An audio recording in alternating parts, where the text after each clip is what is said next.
in the Sky? The name came from, who suggested it, how did you decide? When I was opening the bakery, there were lots of things. And I kept asking people, do you like this, do you like that? I had so much feedback that I was getting confused. One day I was watching TV and it literally popped into my mind and I said, that's it. I'm not asking anybody, this is the name, and I'm going to go with it. That is brilliant. And Naila over here was also trained at the Awari, if I'm not wrong. Yeah, I worked here 9 years. Wow, wonderful. Pie in the Sky, when you were starting it out, now you're all over. We see a pie in the sky every nook and corner. Like, it's almost... Not yet. Not yet? But that is the plan, right? Inshallah. So, how did it start out? Where was the first shop put up? On Zamzama. Retail outlet and the kitchen was in the same place, so it was that small. I think there were 15 of us. We used to bake at the back, and we had glass where people could actually see the kitchen, see the cakes, the pastries, and everything being made. And so snowballed from there. It just grew, and we had to shift our kitchen and just one shop after the other, And what a fantastic journey it has been. Nahid, I always wanted to ask an architect, mashallah, you guys are trained, you have a degree or an idea, you stare at a white paper long enough till, sweat pours out and blood tries to pour out of your eyes.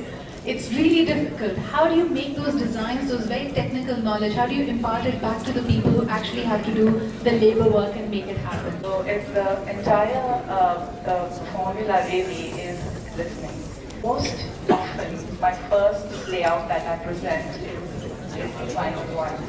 Because when the brief is being given to me, I am even reading in between the lines. I listen to the voice, but I'm also looking at the body language. And I want to know exactly what kind of personality I'm dealing with. I am looking for those finer points in that first meeting. I note down so many things, and then when it's all there, they're all words. And now I need to make a graphic out of that word, all those words. And it is daunting. Initially, as a young architect, it was way more daunting. After 26 years, it's like a piece of cake. It's very fast, it's simple. I'm sure Naila would want to negate that. A piece of cake, you think that's easy?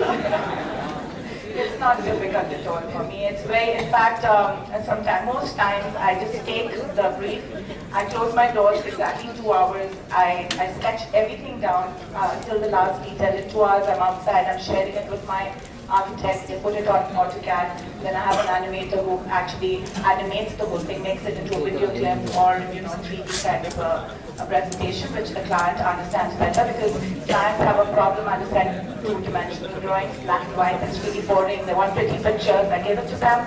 And very often, and most often, I think in the first or second meeting it's done, and then we go on to a tender, and then that's the fun part actually, designing. The bad part is actually the supervision and going up to the contractors. I was actually about to come to that. That's a real question. Yeah. You're a professional, your client is probably enlightened, he knows his needs and his requirements. But how do you explain it to the mazdoor that what you want is... Our drawings are very detailed. We do, like for even a small project, we do like a batch of 100 drawings with everything detailed, because like the devil is in the details. The presentation rightly said it is. I mean, it's all about the edge detail of a wonderful looking door. If you don't get that right, your door looks so shabby and horrid. You need to understand that the contractor is definitely going to make a mistake. So you go with that premise, and then you backtrack and say, wait, this is the kind of mistake he's going to make, or perhaps that one, and then you actually make the drawings to prevent those mistakes to happen. So. You have to be very reading the mind, and initially you do end up making a lot of mistakes. Hassan, what would you say? What is there anything that you look back and say, maybe that was a mistake? Because when you're scaling up and you look back at the years when you started off, are there certain things that you might want to go back and change? Is that the same for you? If you're sounding perhaps cocky or overconfident, I don't think so, no. I think every mistake that you experience or go through, it truly is a learning experience. In business, of course, there will be, you have to take risks. It's one of the most important things. Nothing is guaranteed, especially when you're an entrepreneur. And for a company like ours, we're a non-finance, zero debt organization. Started with a single employee, and now we hire a little over 1,000. We've grown very steadily but progressively, and in the process have done some amazing things, but also have made some amazing mistakes, and have paid for those mistakes. So there's no guarantee, and I don't necessarily regret any of them. I've learned from them, and we've moved on. So for the sake of our audience, would you like to tell us something about one of the mistakes, one of the biggest business blunders that perhaps you committed? Perhaps it wasn't a mistake on our own, but we, at HSY, started jewelry and fine jewelry. Started working with diamonds and Burmese rubies, and I'm obsessed with jewelry. Since I love clothes which are low over the top. Simplicity usually escapes me. And I love things that are a little, I love glamorous things. And I was obsessed with jewelry, and I wanted to do jewelry, but I didn't want to manufacture here because I was manufacturing across our border. But then our situation, of course, deteriorated, and it deteriorated. A very large investment that we had placed in having a manufacturing unit across the border was, we lost it completely. It was a financial loss, and also, you know, it's not just financial loss for what you put into it as far as production is concerned. Everything is about marketing. I'm a big believer in this thing, and I say it all the time. And I say, you know, jungle mein more na chahiye kisne dekha. You're going to come up with a product. You have to be able to do market it, and you have to be able to let people know that it exists. People are not going to know. They're not going to get a dream about it. You have to put your word out. And with jewelry, we did that, and we did it really, really aggressively, and we sold amazingly. So when we did stop, you can't really put a word out that, oh, you can't do it because your production unit's shut down because of whatever political reasons. But there's a fine line, you know, it's amazing that you draw our attention to it. When it comes to communicating and promoting your brand, you could be very pompous. Choosing the right tone for sending that message out is also very critical. Naila, would you agree that a lot of people have Mashla now started out, they're young entrepreneurs, ladies with young babies maybe, and they're doing some baking and some confectionery items from home. And they're using the social media, the innovative new media for marketing themselves. Have you tried, Fiverr is already very popular on Facebook. Any particular strategy that you want to talk about, or how does it work for you on Facebook as well? You know, as far as Fiverr is concerned, we didn't really advertise. We didn't have a strategy of going out there and marketing. It was more word of mouth. We have advertised, you know, on occasions on Eid and that. We never sort of used advertising to promote the business in the first, when it first started. Now Facebook is great because you get a lot of feedback from your customers. You know, they send you, you know, they need that you make me this, or you put a photograph of products you make, so they like it, and then they have, they copy it, but hopefully with us. But you know, so it's helpful. It's helpful. But advertising for us was we never really marketed ourselves. What about the very critical issue that whenever you're scaling up, a lot of people start compromising on quality? Like for example, when a young entrepreneur starts out, they're probably getting into business or doing something that they can produce and make themselves. For example, Wajia just speaks about how production is very close to her heart. I'm sure it's the same for you. But when you are hiring more team members to do it the same way, you're hiring more designers, and you could be perfectionists, you're hiring new associates and architects with you. How do you maintain that equilibrium, and how do you maintain that it has to be the same quality, the same level of customer service, the same satisfaction that you're delivering to your clients? I think a lot of patience. You know, you have your own ideas, it's your very personal ideas. It's like somebody said, it's an extension of your own personality. So when you hire a designer, obviously there is a difference in thought, of processing things, everything. And in the beginning, when you hire somebody, even though they have excellent credentials, it is a little frustrating because they're slow, they're sluggish, they take a little bit of time to understand what you want. And that's fine. As long as they progress, you like the second month is better than the first month and so on. You need to have incredible patience to teach. That is very, very important. At all times, you need to be a teacher. That I think I do 90% of the time I'm in the office. Like I'm But constantly then teaching. there must have Then- been, initially Yeah. you were designing, doing most of the things yourself. Your team started to grow. And after 26 years, I'm sure the systems have all fallen in place. But there had to be that middle part when you were developing business and at the same time training employees. How did you crack that one? There is really no middle time. I'm still training people because I have a set of people which are my the CAD operators or my technical staff. They've been there with me for years. Like my engineer is with me for the last 17, 18 years, and all of my CAD and my animators and everything. But there is a large turnover in the creative team. Now, what happens is, like all the young budding designers, they do come to learn, and when they feel that they have a certain amount of knowledge in the field, they do want to become entrepreneurs, which is fine. I'm glad that they leave in a way because I give them my blessings. They come back to me for advice. Sometimes they open their own lifestyle stores, and sometimes I buy from them. I really promote So them.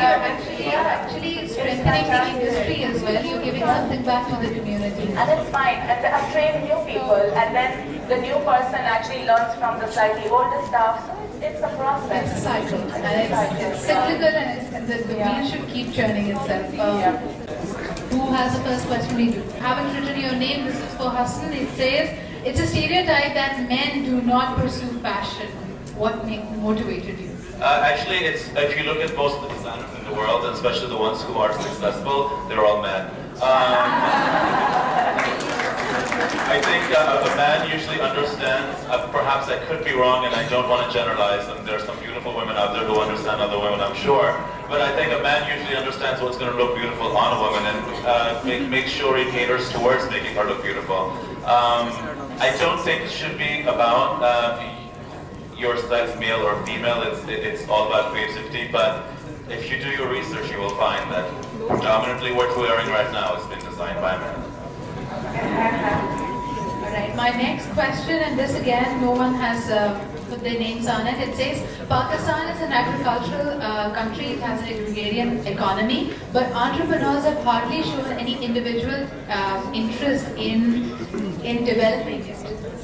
Something relating to agriculture. What is your take on that subject? Why is it that even the entrepreneurs who are supposed to be risk takers are not taking the road less traveled? I seriously feel genuinely, I think we can have way more entrepreneurs if the seed of entrepreneurship is nurtured from the very beginning, be it in the agricultural field or design or any other market like business field. I feel that somehow in this part of the world, mediocrity is celebrated. We don't celebrate that uniqueness. I'll give you an instance. When I was a little girl, I was maybe 6 or 7, and I remember the story, so you can imagine how much it affected me. I actually used to, in my little book, we used to have those little notebooks and drawing books or whatever, and I used to draw like little circles and triangles and like little playful things, which was very different from what the other girls drew, because they drew like little pretty pictures of puffs and flowers and all of that. And there was one day when all the girls looked at my book and they said, "Oh my God, this is so stupid," and they ridiculed me. And that was fine because they were little and they didn't know any better, but the teacher did it too. So, if there is a child who is unique, that should be really celebrated. If he's a little not in the straight and narrow, that's fine. He has his own talent which is so unique and so different. I think mothers should recognize it, colleagues should recognize it, in other people, people should it was late in the night, I took my eraser, and color pencils don't come off on those notebook papers, and I rubbed my paper so hard and tore all my entire notebook. And then I drew those pretty pictures, and I was just a clone like any as a girl. I was not unique.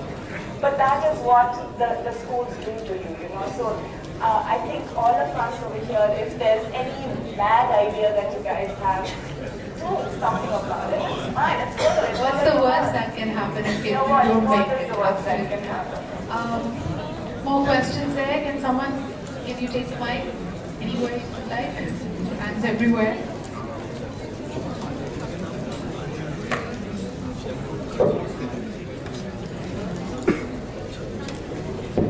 Can you hear me? Yes, you can. Shaya Shakil from Dawn Images at the Dawn Media Group. They say the first step is the hardest. What I really wanted to ask you guys was, before the money, before the HR, before anything like that comes in, there's a first step that you have to take, you know, the crippling first step.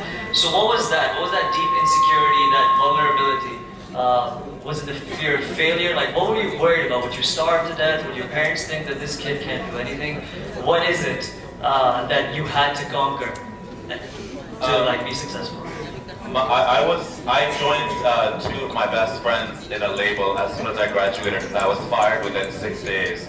That was my initiative to start. The first step was very difficult, actually. Having freshly graduated from school and having worked as a fashion choreographer, you'll be surprised how many people do not want to hire you as opposed to hire you.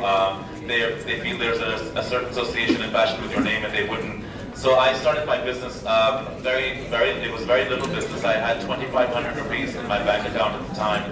And I had a small machine that belonged to my maid, which was by Rocket. Their manufacturers are out there, bravo to you.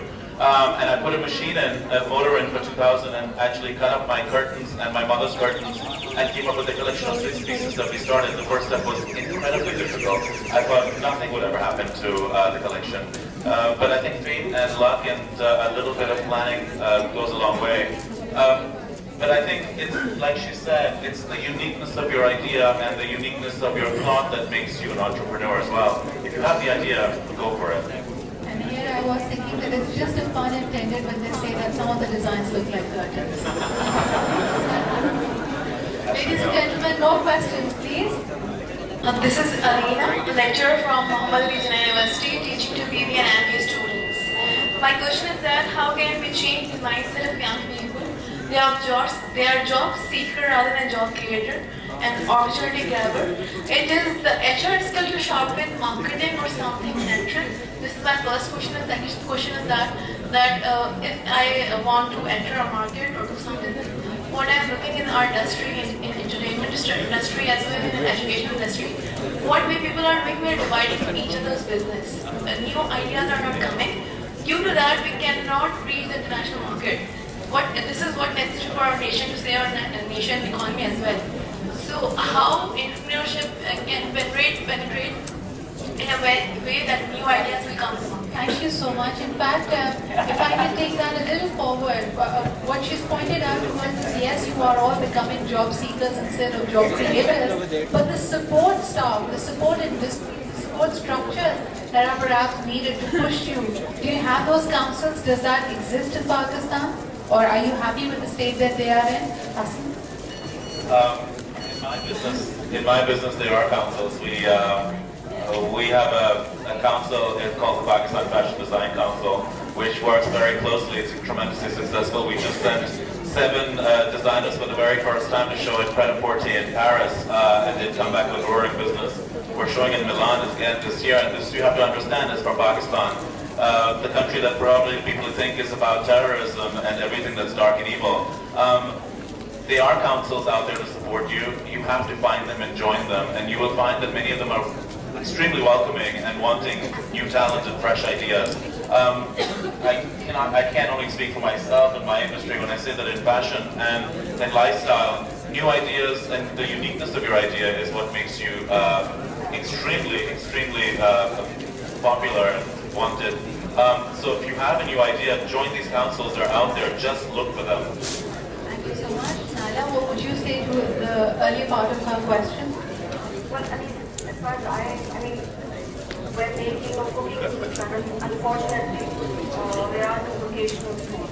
There is no professional training She also pointed to the fact that the young generation, they're mostly job seekers. As soon as they will graduate, they see it like a trade-off. I've invested so much in my degree, I now need to be in a stable profession and earn a certain something every month.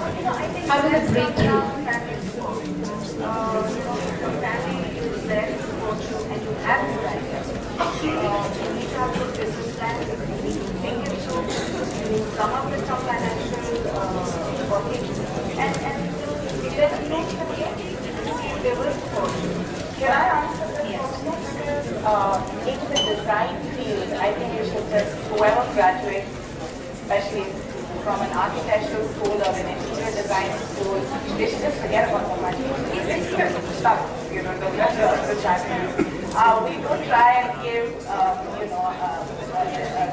don't know, for some odd reason my audience is becoming louder. I have this, we hear this strange buzzing sound as well. So if you can all just settle down and have your questions ready. yeah, but what you need to understand is that in any creative field, it's all about the passion. You put in your best, like even now, if somebody gives me a small little toilet to design, I couldn't mental. Like I go crazy till I get it right.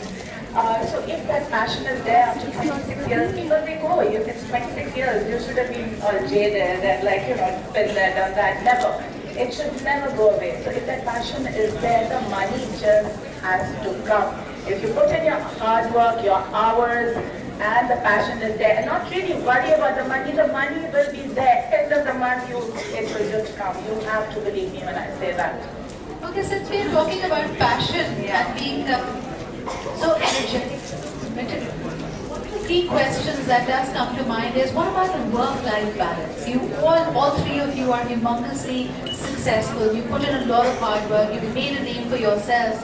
But has something, perhaps your personal life or perhaps your families, have suffered at some point in time? Oh yeah, the guilt of leaving my two children at home and going out long hours or on a business trip abroad. It's always there. It was there when I used to work for the companies that I did initially. I would come home at 6 and get me so guilty. But then I think all working mothers go through those withdrawal symptoms, and when they learn how to deal with it, they give value to have afterwards. But we worked it out. There was one lady who actually came up and told me, so your kids must be totally neglected. And I looked at her and I was like, why did you say that? She said, yeah, but you're a working mother and you work long hours. I said, no, I mean, they love me. I mean, I must have done something right.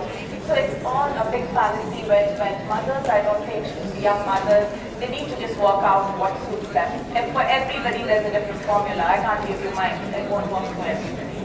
But yeah. My formula is make your work fun. That's the most important thing. If you're an entrepreneur, you're not working for anyone. You're working for yourself.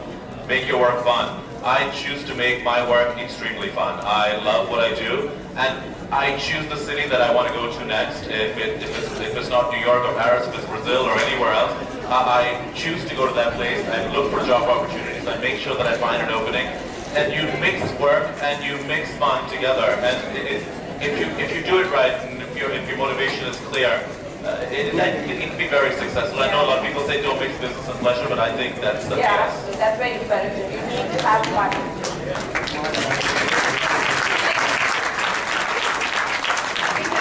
Message, and this time again from this part of the audience we haven't had a question, so can we pass a mic please? Okay, I would like to ask, why aren't entrepreneurs giving their case studies into universities and colleges? Because we don't get to study anything like about the Pakistanis doing something, and we can't find you in a case study in Pakistan. We get to study case studies in India and other countries. Why not you people? Thank you. That's a fantastic question that I think we should pose to some of the college people and actually ask them why they're not asking us. But yeah, if it was up to us, we'd be coming and talking about it all the time because we really feel that it's the need of the day for you guys to come up and do something. The potential in Pakistan is limitless.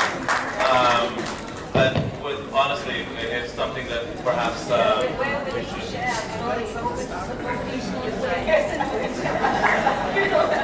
Right now, dengue fever is too high on their list of importance, so designs kind of fall in.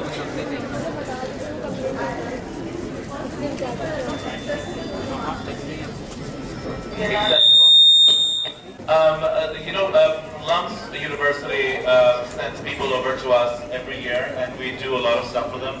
We try to be as accessible, I'm presuming. You probably do too. I go from time to time to them as well. Whenever they ask, see, they have to ask us, then we let them.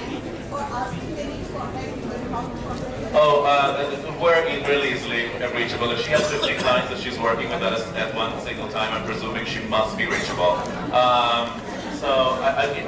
It's not all that difficult. I think it's sometimes painted out to be a much more difficult picture, but we're pretty accessible. I lecture at the Pakistan Institute of Fashion Design as well, where I graduated from. And I think the way to grow is to actually give back, and I think we all do in our own way. But we will be more reachable by giving you our phone number as we... For Sahasran, basically you said that you are a fashion choreographer and you've done a lot of work in fashion and all. This is a very straightforward question, sorry if I offend anybody, but the only thing is that Lollywood is a big industry. Why don't you do something with fashion in that industry? I just did, actually. We're just tying up with Lollywood for the first time. Again, Lollywood is a dying industry and has been dying. We're trying to revive it. I just did some projects with Rima for her new movie, Love May Go. Hey man, don't knock it till you go see it. These are baby steps. But remember, with us designers, we work on high budgets, and these movies don't have the kind of budget. We can only do it when we find another project large enough for people to finance, and then be able to give them something in return as well. But it's already starting. Yes, Hollywood needs to be revived. I think enough of Bollywood. Hooray for Hollywood. Something's gonna happen. But movies are not coming out. Bowl came out, which I thought was brilliant. There are designers who are doing stuff. It's just, it's gonna happen slowly. But you'll see that it will Thank you, best of luck. Well, it's a really basic one. Not every entrepreneur gets successful on the first or second or third go. Sometimes you lose your courage, get frustrated because of continuous failure. How do you bounce back? I think Denise said it best when she said hunger and poverty. You kind of realize you got to pay the bills. Either you get a job or you work, or you come up with a better idea. Thank you so much for those words of encouragement. I'm sure your presence and your participation, all our panelists, whether it be the first panel or the second panel, don't wait and stop.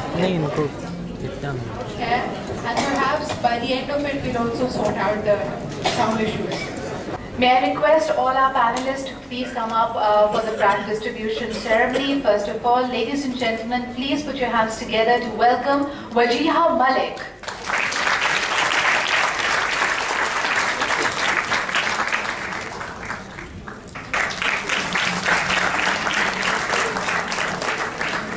May I also request our chief guest, Mr. Francis Campbell, to please join us up on stage. Ladies and gentlemen,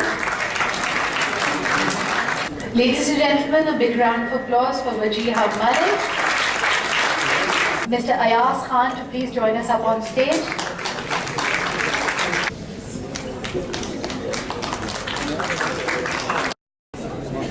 May I request the ushers to please be of assistance? Can I have one of the ushers here who can be of assistance to Guzra? Yes.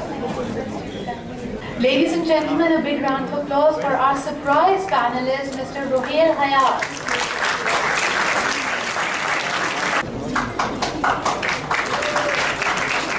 Now we're down to our panel number 2. Please put your hands together to welcome Naila Naqvi of the Pie in the Sky.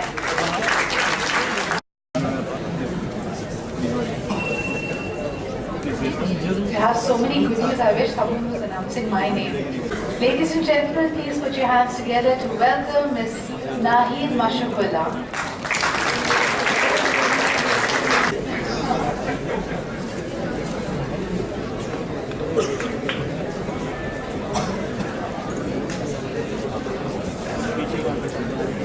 And last but definitely not the least, please welcome HSY aka Hassan Shahriar Yasin.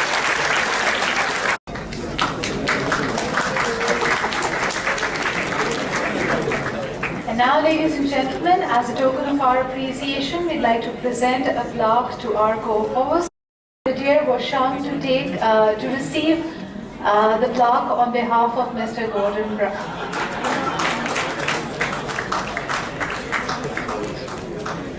I apologize, but I was encouraged to take that liberty. We would now like to present, as our token of appreciation, these gifts from the Ladies' Fund to our very honorable Chief Guest, Mr. Francis Campbell.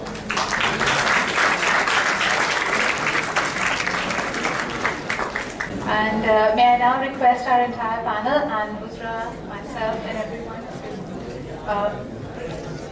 to please come together for a group photograph, please.